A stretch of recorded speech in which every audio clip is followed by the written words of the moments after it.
Okay, so the title of Jane's talk is The Stopping Places on the Way, just mentioned by Carlos. And she begins with a quotation which heads the program for this symposium. In reality, we never cease voyaging from the moment we are created ad infinitum.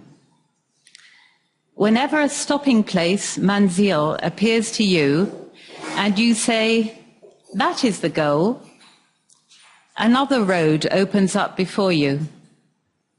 You supply yourself with provisions for the road and take off. There is no stopping place that you can discern where you cannot say, this is my goal.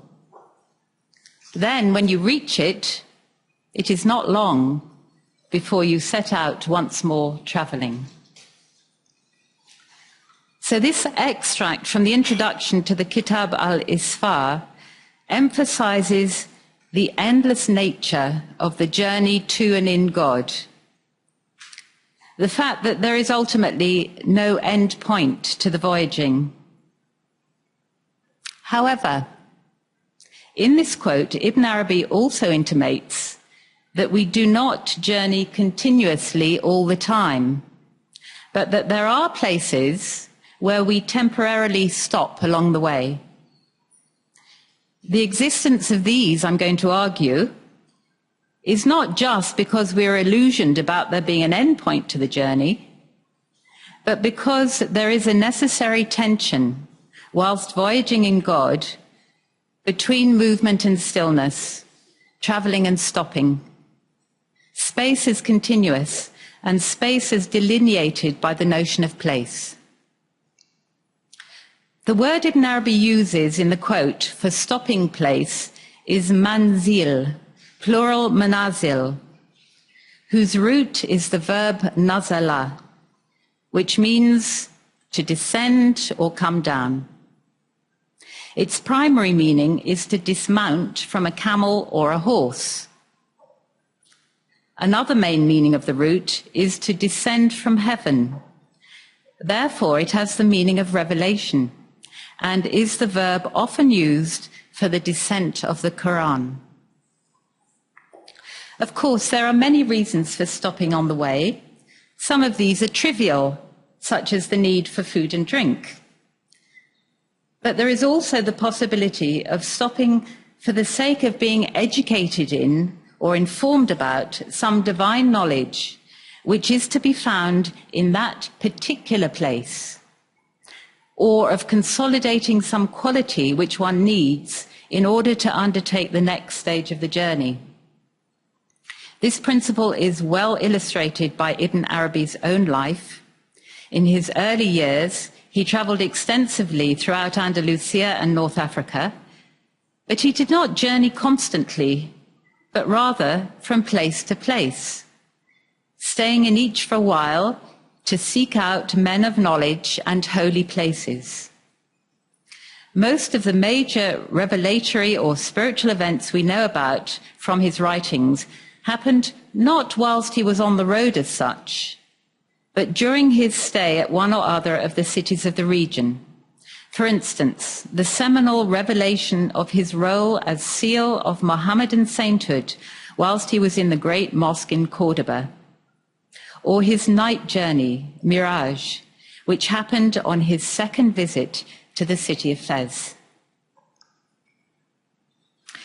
The relationship between stopping places and education in the knowledge of God is perhaps most explicit in Ibn Arabi's description of his night journey or Miraj, ascension, which he develops as a highly sophisticated metaphor for the spiritual journey. The account echoes that of the famous night journey of the Prophet Muhammad, in which he was taken on an upward journey through all the spheres of existence, mounted on the horse-like creature Al-Buraq, from Jerusalem to beyond the lote tree of the extreme limit into the presence of God.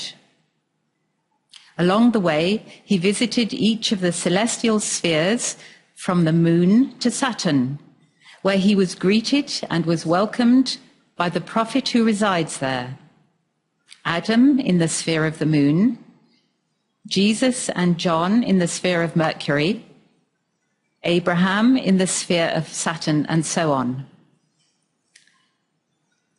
In the Futuhat, in Ibn Arabi's account in chapter 167 of the Futuhat, he describes a parallel journey in the imaginal realm in which the seeker is not only welcomed by the prophet of each sphere, but dismounts and resides with him for a while in order to be educated in the wisdom of that celestial realm. Then, when he has taken in all that is necessary, he resumes his ascent. These stopping places do not occur merely because of personal or cultural considerations, but represent cosmic or universal places for drinking in the divine knowledges encompassed by the perfected or realized human being, al-insan al-kamil. This same principle can be found in the Meccan revelations, where in the 4th section, Ibn Arabi expands upon the nature of 114 manazil, each one concerned with a different spiritual knowledge. The manzil of remembrance, the manzil of the prostration of the heart, and so on. In one of the great tour de forces of modern scholarship, the French scholar Michel Chodkiewicz has shown that this series of chapters structurally corresponds to the 114 surahs of the Quran, but in reverse order, so that the first manzil, concerning the knowledge of the pole and the two imams, corresponds to the last surah of the Quran, the surah of mankind. This serves to illustrate many things, but for our present purpose, the most important is the connection made between the two meanings of the root nazala, physically descending and revelation, showing that these places where we stop off are not really of our own construct, but in reality are the places where the real has chosen to reveal himself. The concept of the manzil has enormous importance in different chapter headings of the Futuhat, whilst within the chapters themselves, numerous others are mentioned. For instance, 248,000 manazil of the saints in chapter 173, 28 manazil, which are the degrees of paradise, linked to the letters of the Arabic alphabet in chapter 198. All this reinforces the sense that on the spiritual journey, we do not travel across virgin territory, but through a landscape already established for us, delineated or mapped out by a divine hand. In bringing these very briefly sketched examples, I've hoped to show that what is meant by a stopping place has a meaning for Ibn Arabi in the physical realm, the imaginal realm, and the spiritual realm. Within his highly integrated and unified vision, these are overlapping realities. In other words, for him, physical places are not merely random locations made out of lifeless matter, but also have a dimension of meaning and a spiritual reality. When he uses the term in a spiritual context, such as the manazil of the saints, it's not always easy to translate it directly as stopping places. It's often rendered as abode or even station. But I would argue that in whatever realm, it's always possible to link it conceptually in some way to the definition which Ibn Arabi himself gives at the beginning of the manazil section. And here I quote, "A stopping place, manzil, is a station, maqam, in which the real al-haq descends to you, or in which you descend upon him." The first part of this is relatively straightforward and already covered by what we've already said. The stopping place is a locus where the real reveals himself to us or comes down to us in some particular way.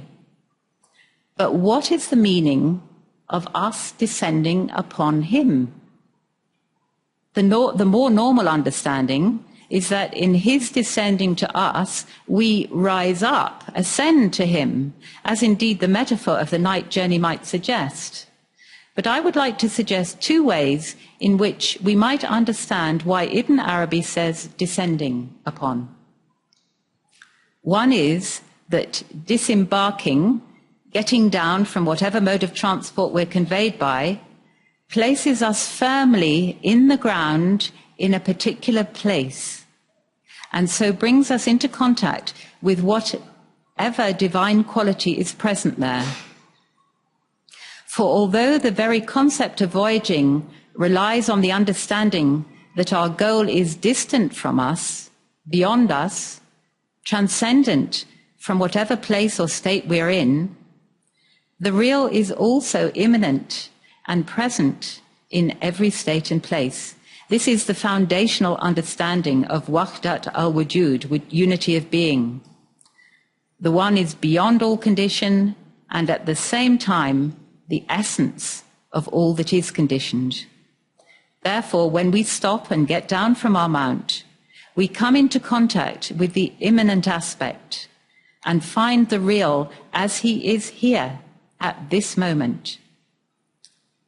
I support my case for this understanding from the example set by Ibn Arabi himself, who was highly attuned to the specific qualities of the different places that he visited. Quote, "Physical places produce an effect upon the heart. You experience your heart more readily in one mosque than in others. And that is not due to the earth, but to the company of the people there or their spiritual energies. Someone who doesn't find any difference in the experience in his heart between the marketplace and the mosque is a person of state, hal, not a person of place, makam." This sensitivity is also well illustrated in his writings, most of which were written during stopping places in his journeys. Some of them even take their title from the place. We've already mentioned his great masterwork, Al-Futuhat al-Makkiyah, which was given to him in a vision as he was circumambulating the Kaaba in 1202. By this careful positioning of his work in relativity, Ibn Arabi shows an immense tact, teaching us that what is given in terms of revealed knowledge depends upon both a transcendent and an immanent aspect. In other words, each location that we pass through on our journey represents a unique possibility for knowledge, which distinguishes it from that in another place and another moment. My second suggestion, and actually not an alternative one, but a correlative aspect to the first, is that this descending upon him is an attitude in the heart. This is because revelation only takes place according to the receptivity of the heart into which it pours. And the most complete receptivity is when the heart is empty, that is, empty of the self. So we can only be increased in this kind of knowledge, knowledge of the real, by decreasing or lessening our own sense of knowingness. So this is the other aspect of getting down from one's mount onto the earth or whatever realm we are in. It is a descent to a lower position, to our real ontological lowliness, which is symbolized within the Islamic prayer as the prostration upon the earth. It is only from this position, which is our reality, that we can really ascend in God. Thus, the night journey can be seen as representing a stripping away, a divesting of our relative qualities as we enter into progressively more refined and spiritual degrees of existence, the ultimate degree of which is to realize our complete dependence upon the real. And as Ibn Arabi says in chapter 384, at the start of the section on the stopping places, and I quote, he describes himself as descending to us. This is the descent of the real to the creature. On our part, there is the descent of the creature upon the real, because we are not able to have highness, greatness, and independence from him. So we have the attribute of smallness and poverty towards him, and the attributes of independence and greatness belong to him. Thank you.